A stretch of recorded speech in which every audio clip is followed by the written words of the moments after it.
Hi everyone, it's Kimberly from the Westmont Public Library, and Miss Elizabeth and I are going to be working together to put on a special WPL Kids program series this month where we cover simple circuits, some facts and the science behind them, as well as provide you guys with a couple different activities that you can do once you kind of understand how they all work.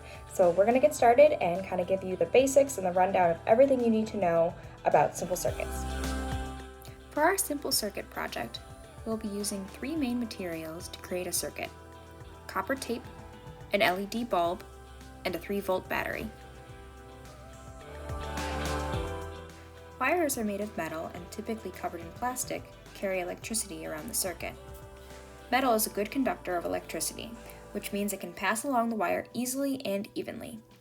The plastic around the wire is a non-conducting material and insulates the electricity, or prevents it from transferring to something else.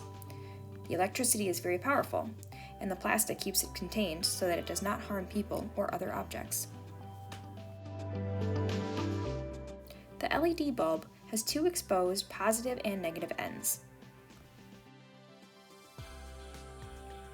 The longer wired end is the positive terminal, and the shorter wired end is the negative terminal. Both ends will need to align with the matching side of the battery in order to work.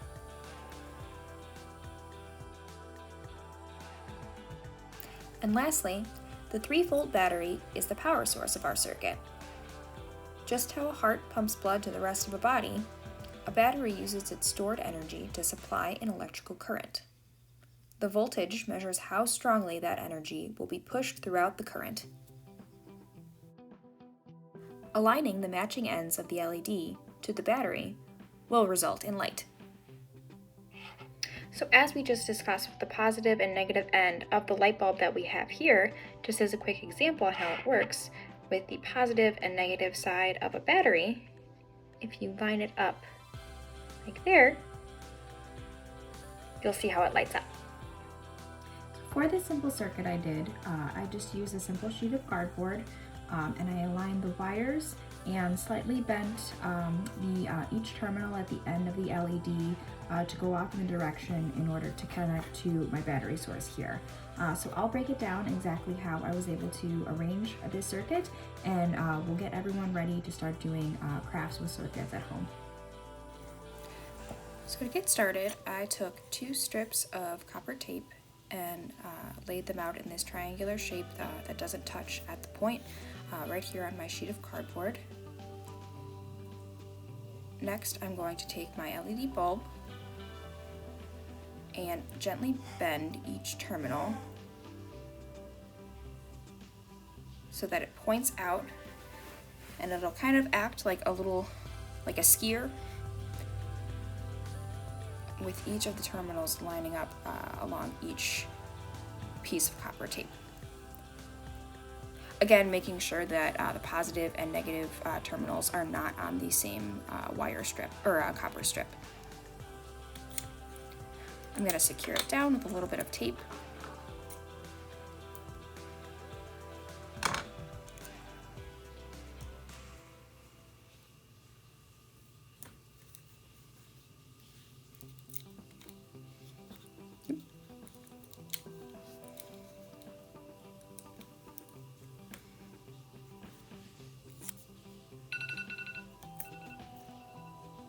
Okay. So next I'm going to move on to securing the battery. I'm going to keep the positive side on top, and the negative side or rougher side will just touch the very edge of my copper tape.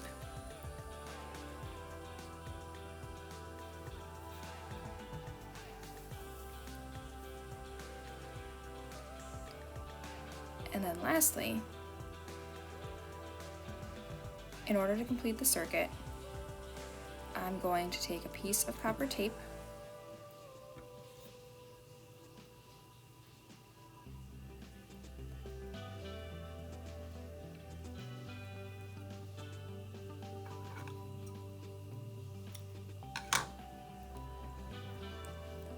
and extend it so that it touches the top of the positive side of the battery all the way to the other end of my circuit. And there you go.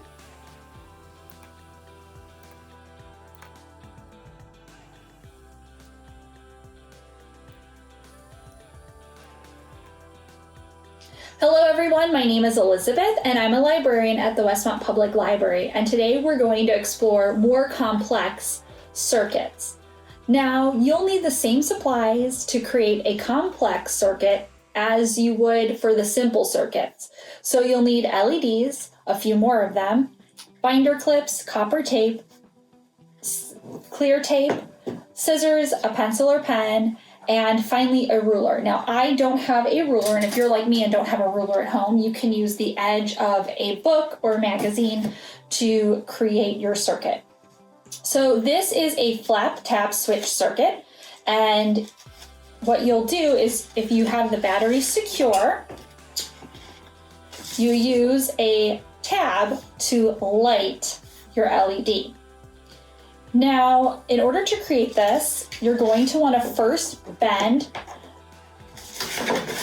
your piece of paper, like so. Now, this is just one of many ideas that you can do in exploring simple circuits. So, we'll start by putting our battery down, using our pen to mark where our battery is so we can make sure it's nice and lined up, and then tracing again another battery. Now mark the inside one as negative and the outside one that's on the flap as positive. Now we're going to draw our lines, leaving room for our flap and our LED. So draw the line up.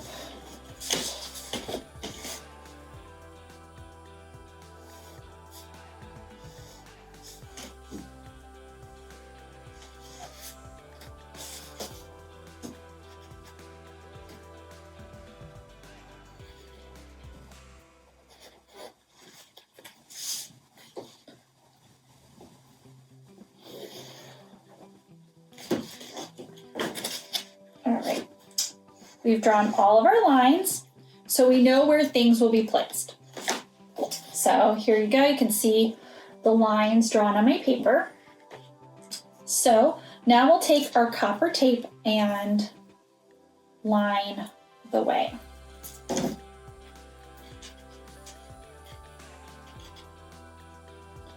Now you can either fold the corners, or you can just cut the tape and start on the other line.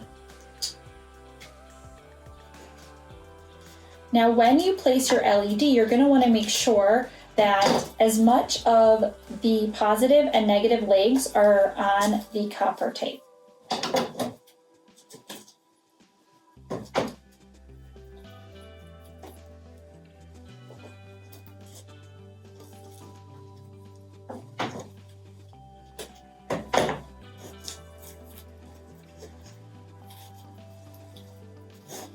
And it's okay if your circuit, you're just using those lines as a guide. So if you're not exactly on your line, that's okay. You just want to make sure that all the corners meet.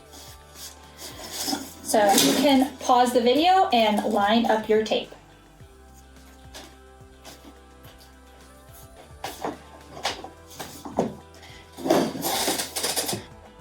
Now that you've laid out all of your copper tape on the paper, we're going to add our LED light.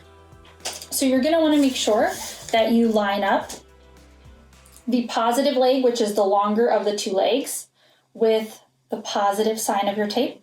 So that's the sign that goes to the positive battery, and your negative with the negative. So we'll just here, and then use our clear tape to tape down the legs. So you've laid down all of your tape. Now it's time to cut a flap or attach a flap to your circuit. In this example, I've cut one. So you can go ahead and layer that with tape as well, the copper tape as well, and then you can attach your LED. Make sure the negative and positive sides of the LED are in the correct position on the circuit. And finally, we can add our battery, make sure the negative and positive sides are lined up appropriately, and then test it out.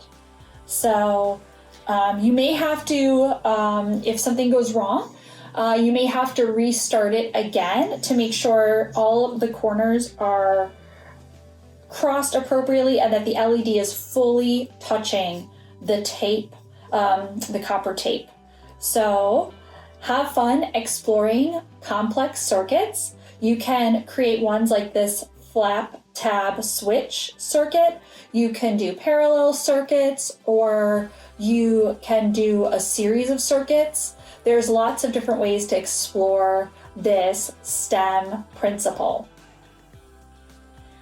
I hope you enjoyed exploring paper circuits with Kimberly and I. There are many books you can check out at the library to explore the principles of this project in more detail. You can create more paper circuits or use lemons to power batteries. A lot of the principles we explored today with our paper circuits can apply to a lot of different projects. You might want to check out Maker Lab. This book offers not just circuit projects, but a variety of other STEM projects you can do at home. This ebook by Pamela Williams also looks at the principles of paper circuits and is something you can check out and explore using the app Hoopla. You can also check out Tech Lab, another book that looks at the principles of circuits and applies it to simple robotics projects. I hope you had fun today, and I hope to see you in the library soon.